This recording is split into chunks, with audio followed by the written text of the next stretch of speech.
Hi, good morning. I'm Sarah Smith. I'm a horticulturalist here at Rogers Gardens, and today I'm going to be talking to you about our fall is for planting sale, and our plant of the week for the fall is for planting sale. So we are running a really fantastic promotion here. Here in Southern California, fall really is the best time for planting.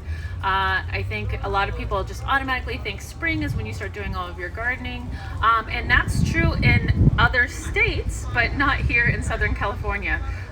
Getting all your plants in fall is the best time because the soil is still a little bit warm, so it allows the roots to kind of establish and kind of wiggle into the ground, but it's not trying to push out any above ground growth. So your plant's getting really nicely established and settled, and then when spring comes, it can start growing, and it's not trying to do both. It's not trying to get established into the ground and growing. If you wait to spring, it becomes a lot more harder to get your plants really well suited into the ground and really happy. So it's just a little bit more tricky. So you might as well take advantage of the fact that fall is a good time for us. We're really lucky here in Southern California. You can pretty much garden all season long for every single season. But if you wait, you're just doing yourself a disservice. So it's a really good time, especially for California natives and things that require less water.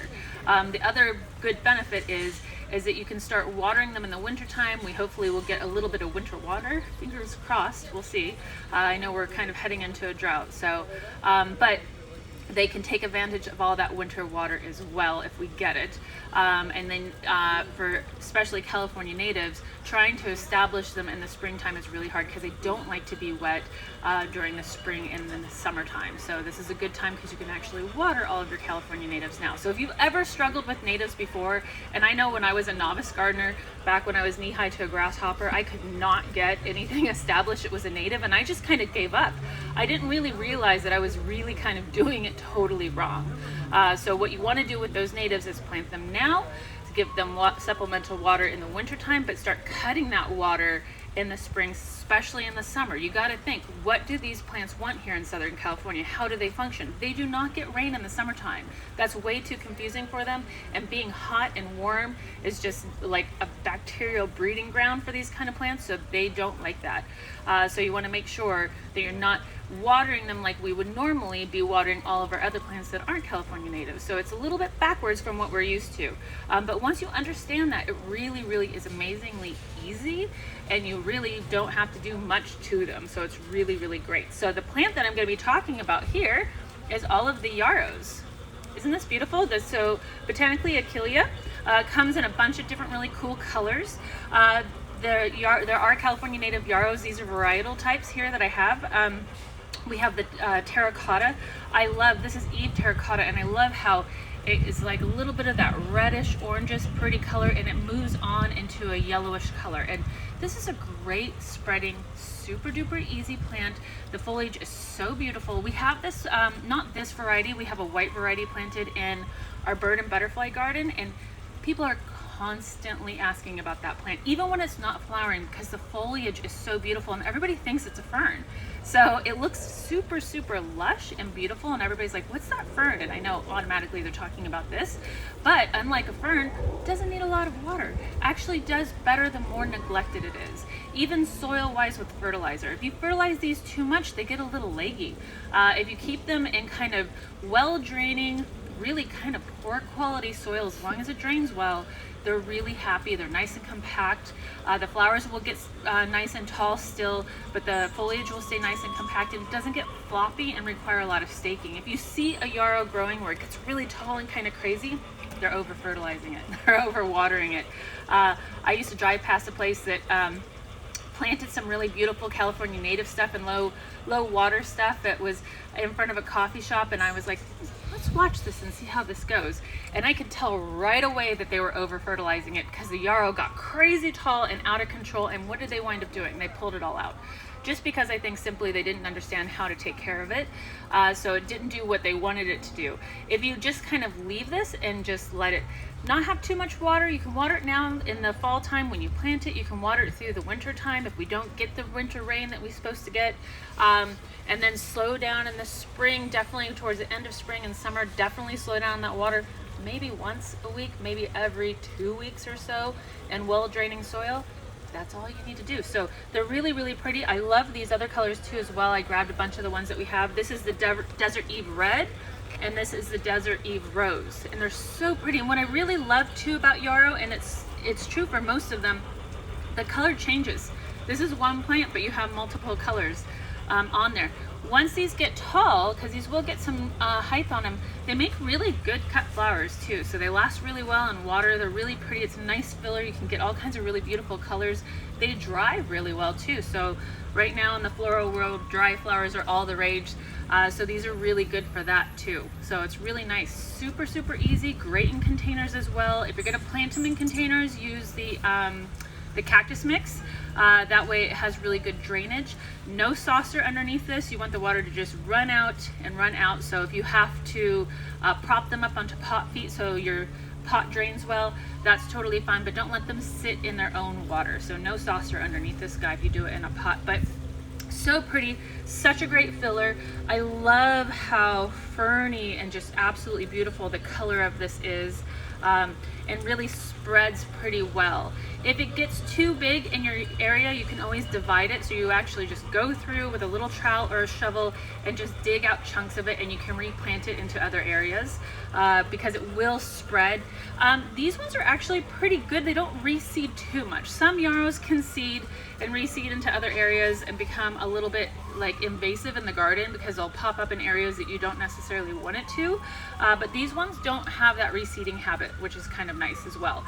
So it's just really, really nice, beautiful, easy, gorgeous plant. It makes you feel like you're just a fantastic gardener and you're not really doing a whole lot once you know how to get it established. That's the only trick to this plant, is plant it now, and then the watering habit of how to change that watering habit. So definitely if you're doing natives, you want to make sure that you're doing like natives with like natives.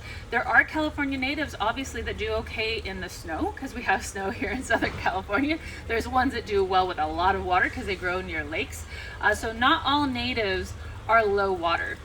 Not all natives are full sun. These ones are, but there are shade natives because obviously we have all different kinds of climates. We have all different kinds of growing zones here. So you want to make sure that you're pairing things up nicely here. And the nice thing about Rogers Gardens is you're walking through and you're looking around and you're wondering, are these going to go well together? We stage plants where they're going to be happy in your garden as well. So if you find the plant out in the full sun here at Rogers, you know that that's a plant that needs full sun. If you find it under a shade covering here, you know that's a plant that needs shade. And then if you're in doubt, ask us. That's what we're here for. So there's a lot of great horticulturists here. You can ask us questions. You can call us. If you're watching these live streams, hint, hint, you can ask questions down below right now too. If you come into this later, you didn't get to see this live, you can put your questions down below and we'll answer those questions for you as well. So that being said, do we currently have any questions? Yes, thank you, Sarah. The first question is, are they good for underplanting? Yeah, for sure, because they're nice and low. You just want to make sure that they're getting an ample amount of sun. So I would say 6 hours or more would be the best. If it's in a really shady, dappled area, what will wind up happening is it'll get kind of thin. You'll be able to look in between and kind of see roots. I've seen it where it's grown into an area and kind of spread into an area where it's underneath the tree, and it started getting a little leggy there. Also too, I think the tree that I was looking at it in this garden was getting some extra irrigation, so that also kind of contributed to that legginess that it was starting to get. So to keep it nice and full and super compact like this, all day long sun, low water, good draining soil, no fertilizer. You can add a little bit of compost here and there. I would say if you compost your yard and you put down a layer of compost maybe I do mine about twice a year. With this one I would only do it once a year. You don't want to make that soil too fertile. Then it'll get a little leggy. So it could be okay, but it's not going to be as compact as this if it's not getting full sun. So I would say 6 hours or more would make it the happiest. Okay. How tall do they get? So this variety doesn't get too crazy tall, and again, it's going to depend on how you're watering and how you're fertilizing it. The Moon Dance one is the taller one, so I would say about 2 feet-ish on that one. But again, depending on the fertilizer and stuff, these ones stay a little bit more compact. Your flower height ultimately on this is probably going to be about a foot and a half. But they can stay very low too. These ones are obviously really nice and low, but you can see they're already starting to get a couple of those taller shoots compared to some of the short stuff that you're seeing here. So this variety stays small, and there's a lot of different varietals. So with Yarrow, there's just the true California natives. There's varietal California natives that have been bred from different areas that grow, that have crossbred in specific areas. That white one is a California native, and I'm trying to recall the name. I'll put the name down below because I can't. It's like Dana Point, or it's a city name. But I'll put that name down below because I can't think of what it is at the moment. But that one stays real nice and compact, but partially because of the way we have it planted. And it's a big, huge, beautiful like ribbon of it. It's grown in so beautifully. It's so pretty. I've seen people who've done Yarrow almost like a ground cover in a way, where they've just really let it kind of grow in an area, and they mow it once a year to keep it nice and low and short. So some varieties are actually pretty good for that and can almost like take up areas. If you're not going to be walking on it, this wouldn't be something that you can walk on, but if you wanted to fill up a patch that's not an area that you need to walk through, it is something that you can even just mow it down and it will grow back really nice and compact. So it's really a pretty versatile plant, which is amazing. Are these 25% off? Yes, so they are. This is part of the Fall is for Planting sale. And what will give it away is this gorgeous sticker that we have here. So any of the things that have the sticker here are part of that 25% off. So not only is this a good time to come in and start planting areas and get your areas filled for springtime, so that way you can just sit back and actually enjoy spring. This is a good time to stock up on all the things because they're all 25% off. Succulents are included in that. All the California natives are included. Sages. Did I mention this is a great pollinator? I didn't. This is a fantastic pollinator plant too, which is pretty amazing. Again, like I always say with those pollinators, look for something that resembles a helicopter landing pad for a butterfly. So the butterflies love these. We have this planted near where the California native milkweed is, and man, there were so many monarchs on that plant.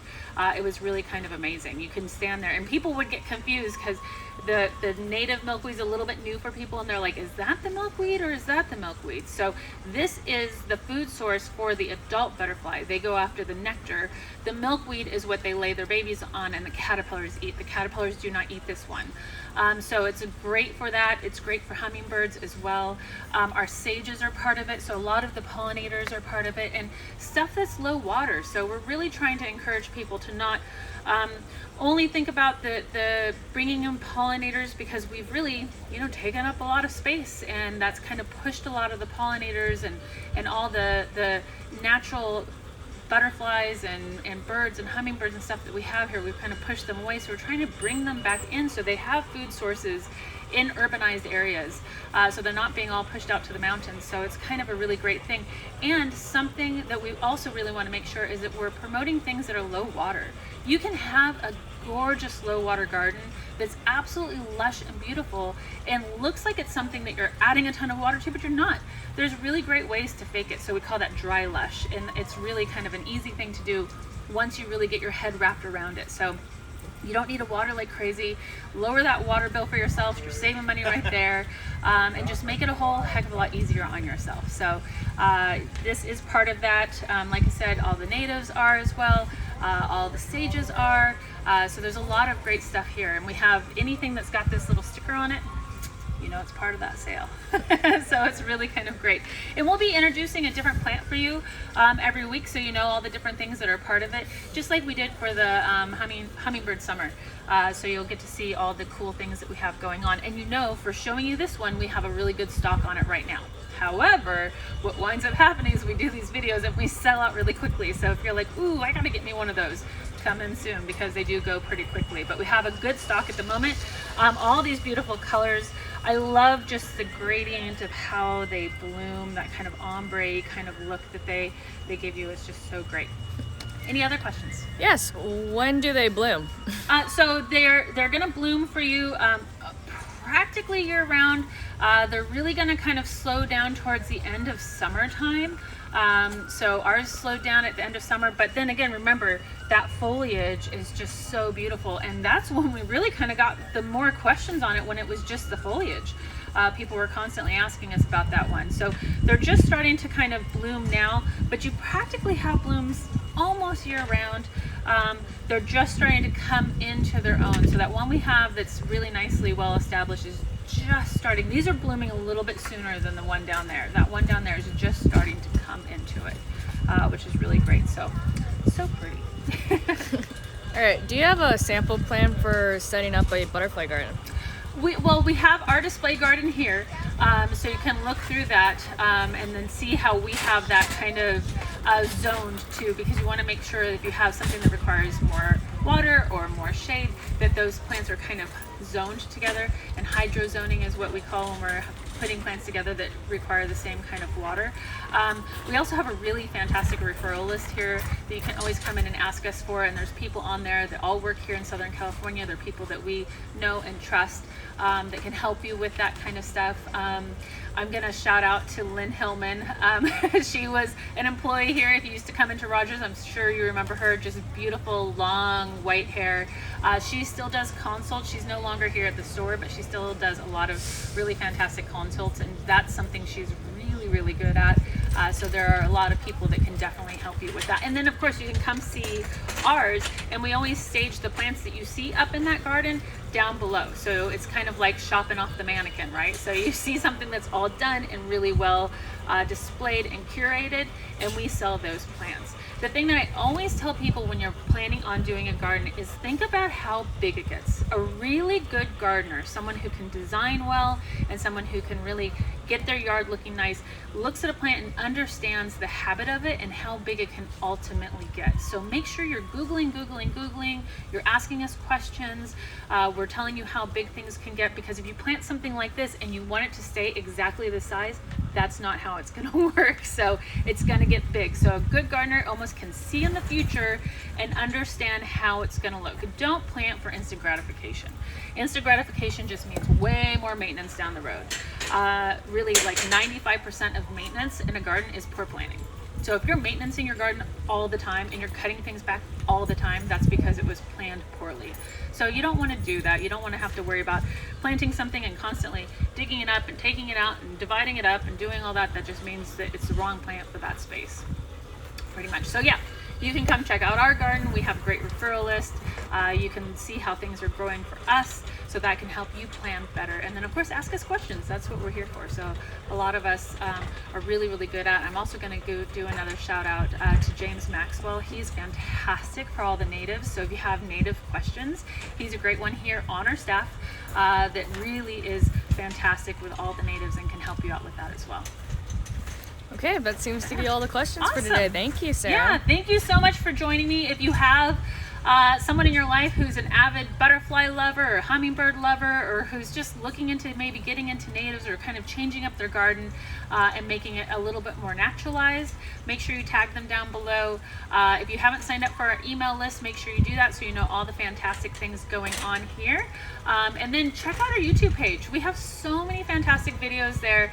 I was just looking at something the other day, and it was like little thumbnails of everybody, and I was just looking at it going, gosh, you can see us kind of progressing. You can see some of us getting older, you can see some of us losing weight, gaining weight, me mainly.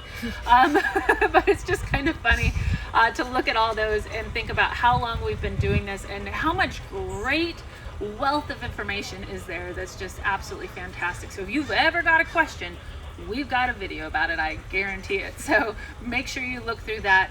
All kinds of great projects and stuff too, from making, you know, beautiful baskets for inside your house with orchids and things, and kokedama balls, and just all kinds of amazing stuff there. So make sure you check that all out as well.